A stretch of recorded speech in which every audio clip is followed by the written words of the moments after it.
Halo, assalamualaikum. Ketemu lagi di channel aku Bunda Via.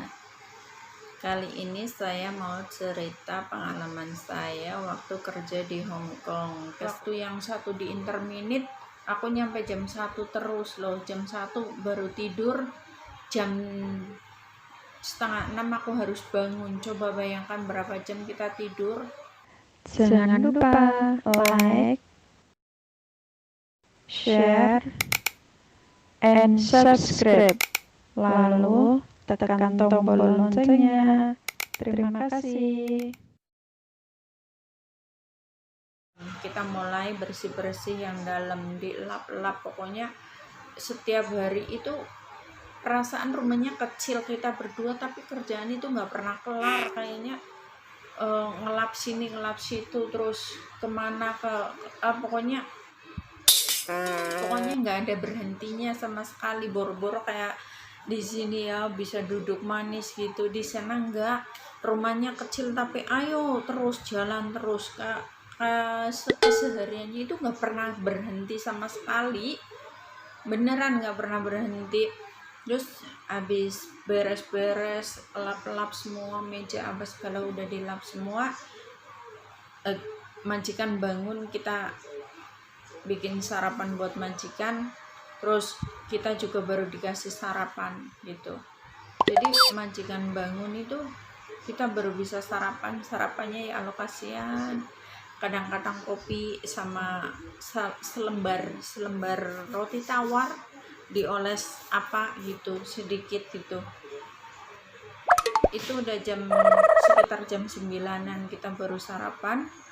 Terus habis beres semua, majikan bangun, terus kita beresin tempatnya majikan, terus kita ya biasalah kerjaan rumah tangga kan ya bersih-bersih gitu. Terus nyuci kamar mandinya kan super bersih kamar mandinya. Jadi dari atas sampai bawah itu ya setiap hari nggak boleh ada air setetes pun. Jadi setiap hari itu dicuci, terus dilap, terus sampai dilap kering. Jadi kinclong terus, pokoknya kinclong gitu loh.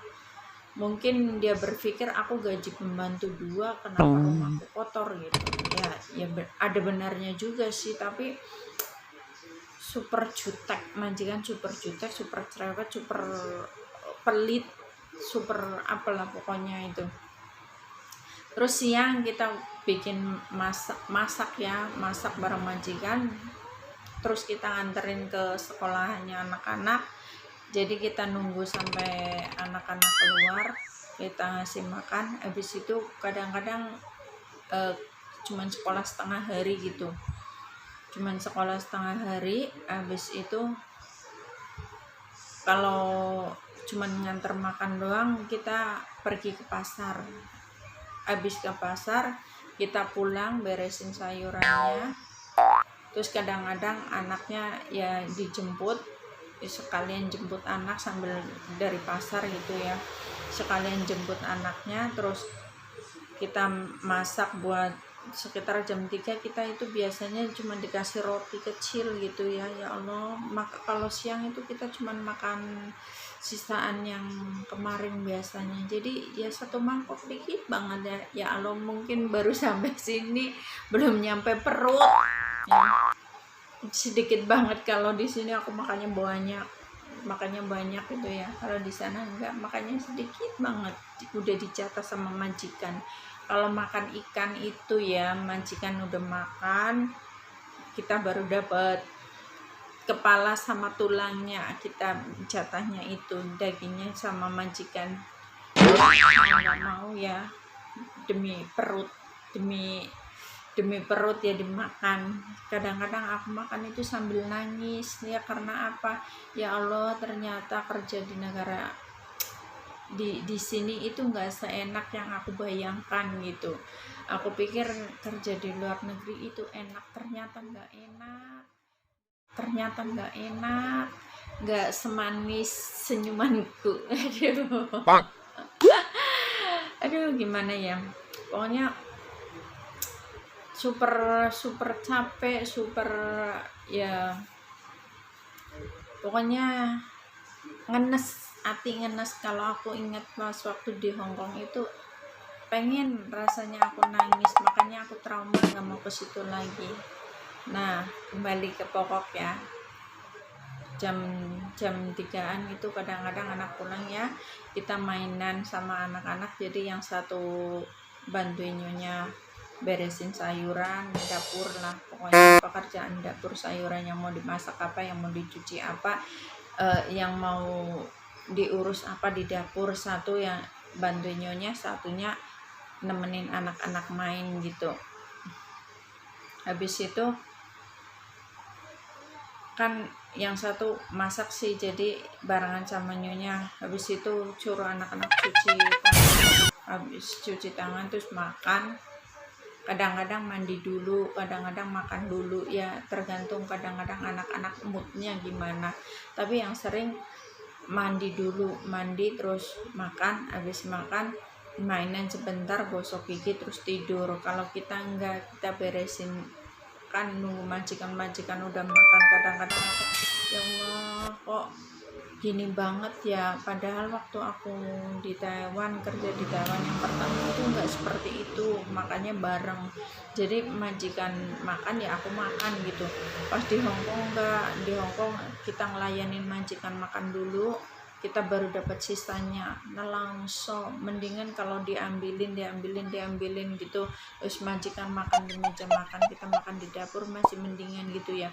Itu enggak, waktu itu aku majikan makan, udah beres makan, sisanya paling sayuran berapa elar gitu ya, baru dikasih ke pembantunya. Jadi nasinya yang banyak, sayurnya dikit. Kadang-kadang aku sambil makan sambil nangis, netesin air mata, sedih gitu ya. Ya Allah, kalau di Indo bisa makan ikan satu itu ekor ya, bisa berdua. Di situ satu ekor berapa orang, jadi dapatnya kepala sama buntut sama tulangnya. Ya Allah, kadang-kadang aku nangis di situ, aku nangis, benar-benar nangis ya. Kerjaan capek, makannya sedikit, terus nggak pernah kayak duduk siang gitu. Jangankan tidur ya, duduk aja jarang banget, kecuali kalau majikan pergi gitu, kita buru-buru, ya Allah duduk sebentar gitu. Terus kadang-kadang ntar kalau majikan pulang, kamu kerja apa di rumah, ngapain aja, ini kok kotor gini-gini, ya Allah. Padahal kita nggak pernah berhenti, mereka nggak mau pasang kamera, tapi mereka juga nggak mau nggak mau mempercayai kita gitu loh. Kita beres itu kadang kalau kan majikan makannya itu malam terus, di atas jam 9, kadang jam 9, kadang jam 10 gitu. Jadi kita capek, maksudnya nunggu majikan makan, udah beres makan kita maksudnya sambil nunggu majikan makan kita beres-beres dapur ya, bersihin dapur. Terus itunya pokoknya Choyenji itu semuanya dilap, lemari buffet itu, kitchen setnya itu setiap hari dilap. Jadi majikan makan kita kerja, terus habis itu kita makan, sisanya majikan udah beres, majikan udah masuk kamar, kita masih ngurus anak, kita masih ngurus dapur, terus kita masih mandi, kadang-kadang jam 11, jam 12 kita baru kelar, kadang-kadang nyampe jam 1. Waktu yang satu di interminute aku nyampe jam 1 terus loh, jam 1 baru tidur, jam 5:30 aku harus bangun. Coba bayangkan berapa jam kita tidur.